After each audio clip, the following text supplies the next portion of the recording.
Oh, tarik bunyi tu. Oh, bunyi kruk tu. Memang rancak. Baik lah. Memang baik. Oh, uish, menyala weh. oh. Serius cantik. Wih, lawa serius. Padu. Oh, dia sebab tapi ni ada logo Nubia Red Magic kat sini. Wih, rasa premium. Berat elok. So, hak ni kalau saya rasa di pasaran ni worth 400 500 lah ni. Abang tahu, abang ni orang yang terawal di Kedah, di utara Selat Haulan yang membeli Red Magic 11 S Pro ni.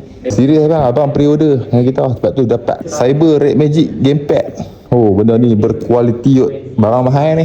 Oh, barang limited. Barang limited kat 400 bulan bang. ni ya, Pak. Bulan 6 ni ya, Pak. Betul bang, yang terawal saja. Okey, saat-saat yang kita nantikan Red Magic 11 S Pro. Bismillahirrahmanirrahim. Kita buka dengan bismillah. Bismillah.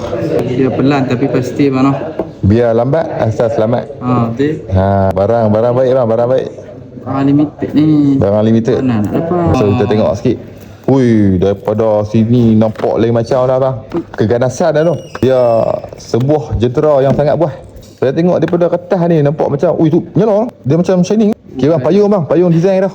Tunjuk depan kamera bang. Oh, design dia overhaul. Design baru. Cantik bang sekarang.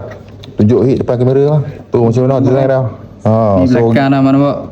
Clean bang, serius. Memang clean. Dia tak ada kamera bump. Kamera full. Boleh saya pegang saya bang? Boleh. Saya nak merasa bang sekali bang. So ni design dia ada overhaul sikit dari segi dia punya ni.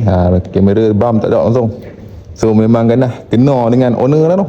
Buh kat mana-mana pun yang penting tu dia perbaik macam tu. Menarik, berbaloi, tukar. Berapa bulan gaji? Berapa bulan? 2 bulan gaji? Ya.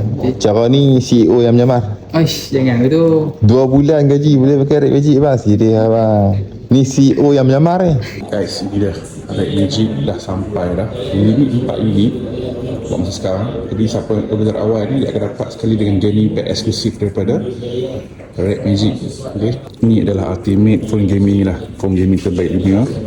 Okay, so siapa yang cepat-cepat beli dia dapat sekali dengan controller ni lah daripada Red Magic. Yang ni memang limited edition lah, Cyber Red Magic Gamepad. Klik-klik na iPhone cari kliki.